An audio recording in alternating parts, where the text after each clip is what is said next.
하나님의 말씀은 마태복음 27장 22절 말씀 같이 합독합니다. 빌라도가 이르되 그러면 그리스도라 하는 예수를 내가 어떻게 하랴? 그들이 다 이르되 십자가에 못 박혀야 하겠나이다. 아멘. 이 장면은 예수님께서 체포당하셔서 이제 대제사장들에게 사형언도를 받고 또한 빌라도에게 보내지게 되죠. 그렇게 해서 왔을 때에 빌라도는 예수님을 신문했지만 그에게서 죄를 찾지를 못하죠. 그리고 하루 전날 그의 아내가 저 의로운 사람에 대해서 함부로 하지 마시오 라고 이야기하면서 꿈이 꾸었는데 굉장히 저 사람을 죽이면 안 됩니다 하는 이야기를 아내로부터 들었고 또 직접 신문에 보니 죄를 가지고 이제 사형언도할 것이 아니다라는 것을 빌라도는 알았어요. 그럼에도 불구하고 지금 저들이 화가 나서 기분이 나빠서 예수를 죽이려고 하나 보다 해서 바라바와 예수, 바라바는 사람들을 선동하고 죽이는 아주 끔찍한 죄인이었어요. 바라바와 예수를 내놓고 이제 명절이니까 한 명을 내가 특별 사면하겠다. 누구를 사면하면 좋겠느냐라고 물었죠. 그러면 틀림없이 예수를 풀어주다라고 할 줄 알았는데 오히려 사람들은 바라바를 풀어달라 그렇게 말을 하는 겁니다. 참 충격적인 일이 벌어졌죠. 그러다니까 이제는 더 이상 어떻게 할 수가 없어요. 그래서 묻습니다. 그러면 예수는 어떻게 할 거냐? 너희가 그리스도라고 하는 예수를 내가 어떻게 하랴? 그렇게 오히려 질문하고 있죠. 그러자 저들이 말하기를 십자가에 못 박혀야 하겠나이다. 그렇게 이야기하는 겁니다. 바라바를 놓아주고 이제는 예수를 어떻게 할까 하니까 군중들이 이야기하면서 십자가에 못 박으라 그렇게 말하는 겁니다. 그러니까 너무나도 어이가 없어서 다시 묻습니다. 저를 이제 왜 십자가에 못 박아야 되느냐라고 묻죠. 그러니까 그냥 십자가에 못 박으시오. 왜가 필요 없다는 겁니다. 그냥 십자가에 못 박으라 막 외치는 겁니다. 이러한 일들이 지금 진행이 되고 있는데 이렇게 십자가에 못 박혀야 된다라고 했던 이 군중들, 이들이 누굽니까? 어제 우리가 살펴본 바에 의해서 바로 예수님이 예루살렘 성에 입성할 때 호산나 다윗의 자손이여 주의 이름으로 오시는 이여 라고 하면서 굉장히 기대를 가지고 환호하고 박수치고 이제 겉옷을 깔고 또 이제 그에게 환호했던 그러한 무리들이었단 말이죠. 그랬던 저들이 이제는 돌변해서 십자가에 못 박으라 그렇게 이야기하는 겁니다. 왜 그랬을까요? 저들이 기대했던 그 기대, 그 메시아를 향한 그 기대가 완전히 무너져 버렸던 겁니다. 기대할 때는 우리의 기대와 맞을 때는 환호하고 열광했지만 이제 그가 체포가 되어지고 처형될 위기에 도달하니까 이제는 그것을 다 거절해 버리는 겁니다. 호산나 환호했던 그 환호가 이제는 십자가 처형으로 완전히 뒤바뀌어 버리고 있다는 거죠. 우리에게 축복해주고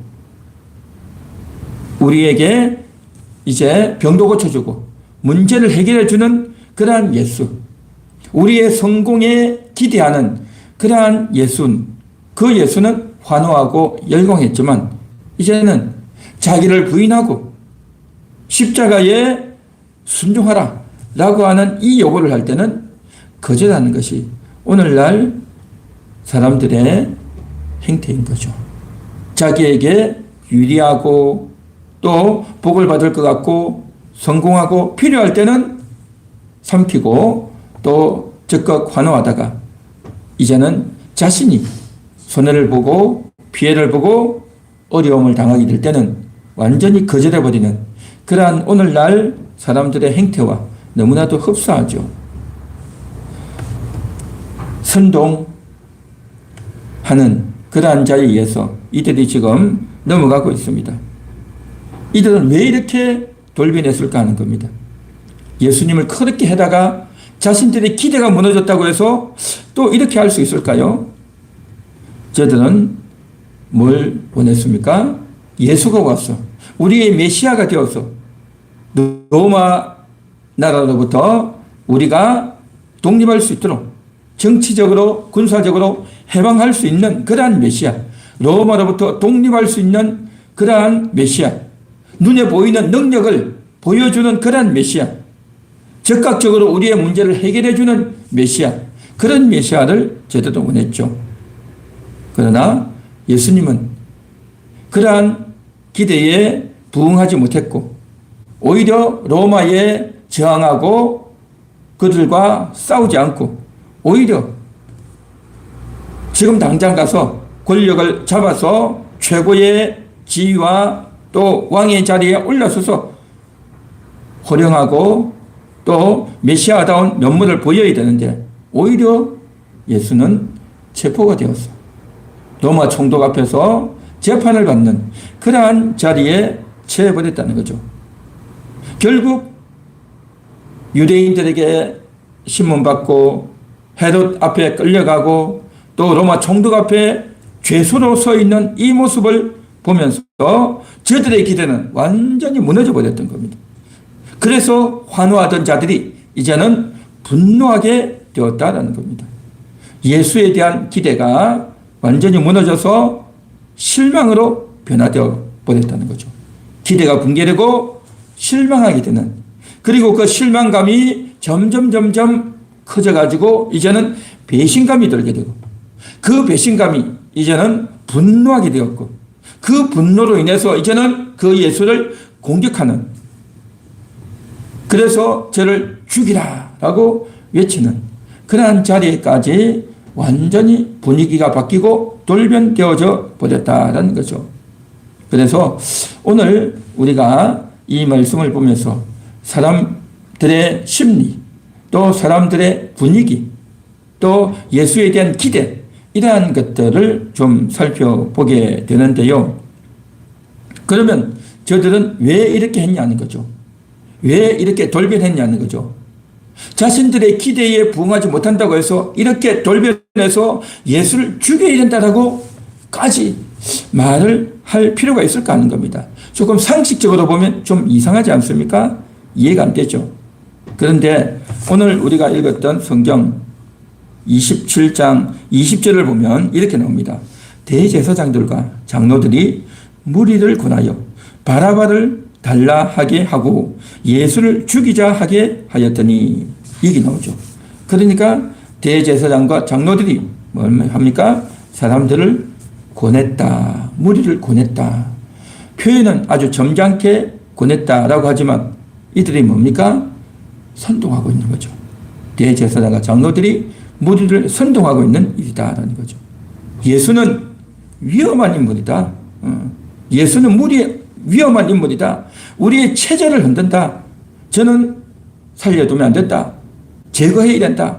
라고 하는 것이 대제사장과 장로들의 생각이었던 겁니다. 군중들은 확신이 없어요. 처음에는 좋아서 열광했지만 이제는 뭡니까? 사내들인 공의에서 신성모독으로 제가 판정 났고, 그리고 그 앞에서 죄수로 낙인 찍혀버렸고, 그래서 헤롯에게 끌려가고 로마 군인들에 의해서 포박되어서 끌려가고 또 총독에게 또 끌려오고 이곳저곳으로 끌려다니는 그러한 모습을 볼 때 기대했던데, 기대하고 정말 대단한 분으로 그렇게 추앙했는데 이제 보니까 완전히 잘못되어 버렸던 겁니다. 그러니까 사람들이 원했던 메시아, 바로 우리의 문제를 해결해 주는 메시아였단 말이죠. 그러나 예수님은 어떤 분입니까? 하나님이 보내신 메시아는 어떤 자입니까? 인간의 문제를 해결하는 것이 아니라 죄의 문제를 해결하는 메시아였다는 거죠. 이 현실에서 싸워서 승리하는 그러한 메시아를 무리들은 원했지만, 그러나 하나님께서는 이 예수가 십자가에 가야 되는 겁니다. 하나님의 놀라운 뜻이 숨겨져 있고, 또한 저들은 현실에서 이기고 승리하는 그러한 메시아를 기대했던 거죠. 그래서 저들은 힘 있는, 싸울 수 있고 로마와 당당히 맞서서 이길 수 있는, 승리할 수 있는 그러한 힘 있는 메시아를 원했는데, 그러나 하나님이 원하시는, 하나님 보내신 메시아는 어떤 자입니까? 십자가에 매달려야 되고 희생해야 되는 겁니다. 희생해야 되는. 그래서 저들은 놀라운 성대를 쟁취하고 정치적으로 군사적으로 대단한 그러한 메시아, 영광스러운 메시아를 원했던 겁니다. 영광의 메시아. 그러나 예수님은 자신이 영광의 메시아가 아니라 고난받는 주가 되어야 됐던 겁니다. 그러니까 무리의 기대와 예수님의 기대, 하나님의 기대는 너무나도 달랐다라는 거죠. 그래서 사람들은요, 본능적으로 십자가를 거부합니다. 십자가를 거부하죠. 저들도 십자가 거부합니다. 십자가 달리면 이제는 너무나도 치가 떨리고 두렵고 이제는 모든 것이 끝난 것이다 라고 생각했던 거죠. 그래서 예수는 이제 끝났다, 더 이상 우리가 기대했던 것이 잘못이다 라고 하면서 더 이상 소용없다, 필요 없다, 죽여야 된다, 십자가에 못 박아야 된다, 이렇게 나오는 거죠. 차라리 죽어라 라고 하면서 사람들이 너무나도 전과 다른 비이성적이고 논리적이지 않은 그러한 이야기를 하고 있다는 겁니다. 그래서 참 사람들의 생각이 이렇게 바뀔 수도 있구나 하는 것을 오늘 본문을 통해서 보게 됩니다. 평상시에는 굉장히 착하고 말도 잘하고 이성적이고 또 조용하고 쉽게 행동하지 않는 그런 사람들이 어떤 분위기에 도달하면, 어떤 상황에 도달하면 전혀 다른, 평상시와 전혀 다른 그런 행동을 사람이요 할 수도 있다는 것을 오늘 본문을 통해서 또 살펴보게 됩니다. 내가 신앙생활을 하면서 기도가 응답되어지고 또 이제 모든 것들이 척척 잘 풀려주면 하나님 감사합니다, 하나님이 좋습니다 라고 하다가 이제 내가 고난을 받고 고통을 받게 되면 그냥 의심을 하게 되고 또 불평이 되고 원망이 나온단 말이죠. 문제가 해결되어지면 내 믿음이 쑥쑥쑥쑥 자라는 것 같은데, 그러나 이제 하나님이 침묵하고 고통과 고난의 시기가 오래되어지면 그냥 하나님에 대한 실망감이 일어나고 또 나와 뜻이 다르면 교회 가는 것, 또 하나님을 가까이 하는 것을 점점 거리를 두게 되는 이러한 것이 사람들의 행태인 겁니다. 이것이 바로 사람들의 본성이 그대로 드러나고 있는 장면이죠. 예수님께서는 이러한 무리들의 돌변하는 태도를 다 알고 계셨죠. 그럼에도 불구하고 예수님은 십자가로 올라가시는 것입니다. 지금 현재 십자가에 못 박아야 된다고 말하던 이들이 누구였습니까? 며칠 전에 호산나 다윗의 자손이요 외치는 자들이었단 말이죠. 예수님은 그걸 다 알고 계시는 겁니다. 그럼에도 불구하고 예수님은 십자가를 향해서 묵묵히 걸어가고 계시다라는 거죠. 예수님의 발걸음은 결코 멈추지 않습니다. 사람들은 돌변해서 환호하다가 열광하다가 이제는 죽여야 된다라고 돌변하고 있지만, 저들은 지금 잘못된 기대를 가지고 돌변하는 그러한 말을 하고 있지만, 그럼에도 불구하고 예수님은 뚜벅뚜벅 자신의 길을 걸어가고 계시다라는 거죠. 자, 여기서 우리가 한 걸음 더 나아가 보기를 원합니다. 저들은 그러면 왜 이렇게까지 했을까? 기대가 무너졌으면 그냥 실망하고 좌절하고 그냥 돌아가고 그러고 말아야 되는데 왜 그를 죽여야 된다라고까지 나오게 됐냐는 거죠. 여기에는 바로 대제사장과 장로들의 결정적인 역할이 있는 것입니다. 그들이 사람들을 사서 예수를 십자가에 죽여야 된다. 그렇게 될 거라고 기대했단 말이죠.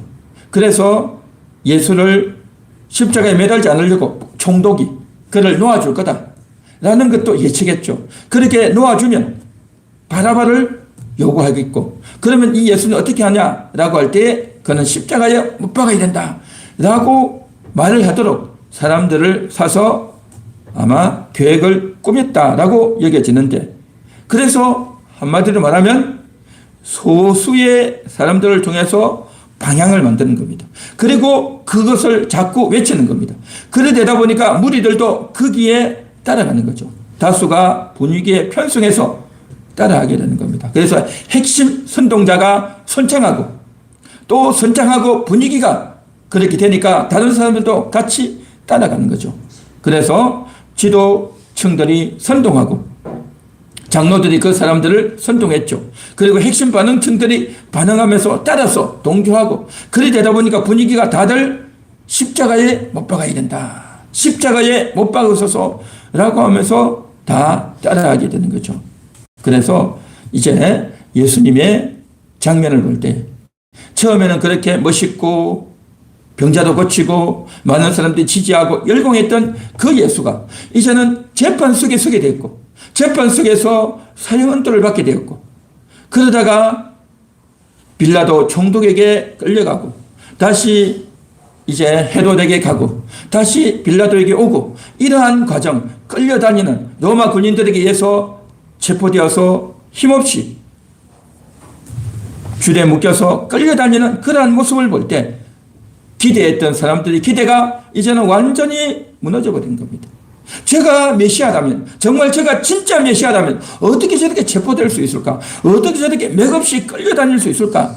우리가 사람을 잘못 봤구나, 저는 진짜 메시아가 아니구나 라고 하는 생각으로 점점 자신들의 생각이 바뀌어지는 거죠. 묶여있는 예수, 체포당해서 이리저리 끌려다니는 예수, 그러한 예수를 보면서 누군가가 저는 가짜다, 저는 진짜일 리가 없다, 하나님이 보내신 자일 리가 없다 라고 하는 식으로 사람들의 생각이 하나씩 가면서 부정적으로 나오고, 누가 한 마디 하면 그 말이 진실처럼 보이게 되고, 자신들이 환호했던 것을 이제 바꾸어서 그를 죽여야 된다, 이런 식으로 흘러가 버린다는 거죠. 이러한 많은 분위기 속에서 사람들이 한마디 하면 그것이 사람의 생각과 이성과 판단을 다 멈추고 그냥 끌려가는 겁니다. 어떤 사람이 선창해서 주도적으로 십자가에 못 박으소서라고 하면 왜 십자가에 못 박아야 되느냐? 빌라도가 물었지만 그럼에도 불구하고 그런 거 필요 없어. 왜는 필요 없어. 그냥 십자가에 못 박아야 된다 하는 겁니다. 인간의 이성적인 판단, 또 냉철한 이성, 이러한 것들은 필요 없고 그냥 감정에 휩싸여 있는 겁니다. 집단적인 이제 감정에 완전히 휩쓸려 가버린다라는 거죠. 그래서 누군가가 말을 한마디 하면, 선동적인 말을 하면 그쪽에 모여있는 사람들이 이성적으로 생각하고 판단하는 것이 아니라 그냥 감정에 휩싸여서 아 그래 맞아, 그 말이 맞아, 저는 가짜야, 저는 잘못된 거야, 우리가 잘못 기대해서 저는 죽어야 돼, 이런 식으로 사람들의 생각이 분위기에 쌓여서 확 돌변한다는 거죠. 이게 오늘날도 마찬가지죠. 정치 집회에 가면, 또 많은 사람들이 모인 곳에 가면, 또 이제 인터넷상으로 댓글로 누군가가 이제 여론들이 확산되어 가면 다 그러한 분위기에 휩쓸려 간다는 거죠. 집단 감정이 그냥 이제 부글부글 끓어 넘치는 거죠. 이게 바로 분위기고 선동이다 말이죠. 그때는 감정밖에 없어요. 분위기밖에 없어요. 그 상황에는 완전히 그렇게 갔죠.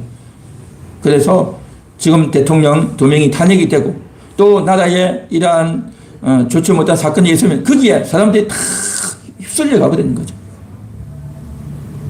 이것은 예수님 때 완전히 최고조로 극단적으로 치달았던 거죠. 자, 그러면 그렇다고 한다면 왜 이들은 선동을 당했죠? 선동을 당해서 환호하던 군중들이 이제는 돌변해서 죽이자고 했는데, 그러면 이들을 선동했던 최초의 선동자는 왜 그랬을까요? 요즘식으로 말하면 단순 알바였을까요? 돈 받고 대제사장들이 시키니까 그냥 그렇게 했을까요? 여기에도 이유가 있었겠죠. 저들은 대제사장들과 한 배를 탄 자들일 거예요, 아마. 성전 체제하에서 이제 장사하고 이득을 얻는 그러한 자들일 수도 있겠죠. 그래서 또 종교 지도자들과 한 배 타고 저들과 함께 이득을 얻는 그런 자들이 있겠죠. 그래서 저들이 이제 이득도 얻지만 결정적인 순간 시키면, 명령하면 명령을 따르는 그런 자들이었겠죠. 그래서 처음에는 예수에 대한 어느 정도 기대도 있고 신뢰도 있었겠지만, 그러나 결국에는 예수가 그의 운명이 끝나지는 대제사장들에게 눈밖에 나가고 또 중요한 재판 자리에서 이제 사형 언도를 받는 이러한 모습을 보면서 그도 이제 별 수 없구나. 별 볼 일도 없구나. 그는 진짜일 리가 없다. 가짜야. 라고 하는 생각으로 돌변되어 가는 겁니다. 그러면서 처음에는 단순 가담하다가 이제는 예수의 형편을 보고 그의 신세가 돌변하는 것을 보고 이제는 예수는 문제가 있는 사람이구나. 그를 이제는 더 이상 따라서는 안 되겠다. 그는 진짜일 리가 없다. 라는 생각을 하고 대제사장들의 말에 순응할 수밖에 없는 겁니다. 그렇다고 한다면 대제사장들은, 장로들은 왜 예수를 그렇게 했을까요? 그가 메시아가 아니어서 그랬을까요? 정치적 메시아가 아니어서 그랬을까요? 정말 예수가 정치적 메시아이기를 바랐던 사람들은요, 일반 군중들이고 일반 무리들이었어요. 정말 대제사장과 장로들은 예수가 정치적 메시아이기를 바랐을까요? 예수가 정치적 메시아여서 로마와 대항해서 싸웠다면 어떻게 됐겠습니까? 그러면 예수가 정말 진짜로 정치적 메시아가 되고 왕이 되고 로마와 싸워서 이기면 이 권력을 차지하고 있는 유대인의 최고 권력을 차지하고 있는 대제사장과 로마 이스라엘 장로들은 어떻게 되겠습니까? 자기들의 입지가 흔들리는 거예요. 예수가 진짜 메시아로 올라가면 대제사장과 장로들은요, 자기들 쓸모없는, 필요 없는 자가 되는 겁니다. 오히려 위험하죠. 그러니까 정치적 메시아가 되는 것도 저들은 원치 않았어요. 그러면 왜 그랬을까요? 예수가 내가 하나님의 아들이다라고 할 때에 더 조사해봐야 되지 않겠습니까? 당신이 성경에 있는, 구약 성경에 있는 그 메시아가 맞냐? 조사하고 확인하고 더 해야 되지 않겠습니까? 이들은 이스라엘 나라에서 최고의 지성이고 성경을 가르치는 자들이고 또 인생을 오래 살았고 경험이 있는 그런 사람들이기 때문에 일반인들과 같이 선동에 의해서 이제 행동하는 자가 아니다 말이죠. 그렇다고 한다면 성경을 더 확인하고 꼼꼼히 따져보면 그가 진짜 하나님의 아들인지 아닌지 알 수 있지 않았겠어요? 그런데 그렇게 하지 않았단 말이죠. 그렇게 하지 않았고 밤에 모여서 또 정족수도 아닌 인원도 다 모이지 않았는데 번갯불에 콩볶아 먹듯이 신속하게 예수를 정죄해버렸던 겁니다. 왜 그랬습니까? 저들도 그냥 이러한 분위기에서 비정상적인, 말도 안 되는 그러한 불법적인 집회를 해서 불법적인 판정을 내렸다는 거죠. 이 모든 것들은 다 뭡니까? 정상적이지 않은 겁니다. 비이성적이었던 겁니다. 그들도 이상한 판정을 했고 그 이상한 판정의 결과 예수를 죽여야 된다고 했고 그래서 사람들을 샀고 그래서 군중들을 이제 선동해서 예수를 죽이라라고 했던 거죠. 이 모든 배경에는 뭐가 있습니까? 그냥 사람들이 정신이 이상해졌다, 생각이 돌변했다라고 보기에는 이상한 것이 있습니다. 여기에 연결되어지는 것이 바로 뭐냐? 인간의 이성, 정신 돌변이 아니라 여기에는요 악한 영들이 있는 겁니다. 여기에 악한 영들이 있다는 겁니다. 사람들의 생각을 바꿔 세우는, 사람들의 감정을 선동하는 이러한 미혹에는 악한 영들의 역사가 있다는 거죠. 그래서 예수님께서도 이제 저는 죽이는 자들이다, 멸망시키는 자들이다, 도둑질하고 빼앗기 위해서 왔지만 나는 생명을 주고 더 풍성한 생명을 주기 위해서 왔다라고 요한복음 10장에서 예수님이 말씀하셨죠. 다시 말해서 죽이는, 멸망시키는 그 역할을 하는 악한 영, 마귀의 영이 사람들에게 역사한다는 겁니다. 그 영이 역사에서 다른 사람들을 끌어내리고 죽이고 살려두지 않는 그러한 쪽으로 흘러가는 이러한 선동을 하는 자 바로 뭡니까? 악한 영들인 겁니다. 마귀의 영이 여기에 개입된다는 겁니다. 그것이 개입되어서 대제사장들도 거기에 중간 역할을 하는 사람들도 무리들도 다 선동되어서 그렇게 흘러가 버린다는 거죠. 그러나 하나님께서는 이러한 것들도 다 알고 계셨죠. 다 알고 계시는 겁니다. 이러한 분위기에 빠질 것이라는 것도 다 알고 온 세상 마귀들이 총집결해서 예수를 십자가에 못 박으려고, 그래서 요한계시록에도 보면 이제 온 세상 귀신들이 다 모이고 또 그들이 유브라데를 넘어서 골고다 언덕까지 올라가는 그러한 일들이 벌어진다라고 했죠. 그것이 바로 이때에 일어나게 되었고, 시편 2편에서도 나오고 예수가 죽게 될 것이라고 하는 것이 다 지금 연결되어지고 있는 겁니다. 이러한 일들에 있어서 하나님의 뜻을 알고 바로 가야 되는데 그 누구도 하나님의 뜻을 알지 못했고 악한 도구로 쓰임받아서 예수를 죽이는데 쓰임받는 자로 이렇게 사람들이 연결되어지는 겁니다. 그럼에도 불구하고 예수님은 자신의 길을 가고, 그럼에도 불구하고 마귀를 심판하고, 그럼에도 불구하고 많은 영혼들을 살리기 위해서 자신이 죽어야 되기 때문에 이 길을 갔다는 거죠. 사람들은 선동하는 자들이 있고 선동당하는 자들이 있고, 그 와중에서 예수님은 하나님의 뜻을 이루고 있는 것을 우리는 살펴본다는 겁니다.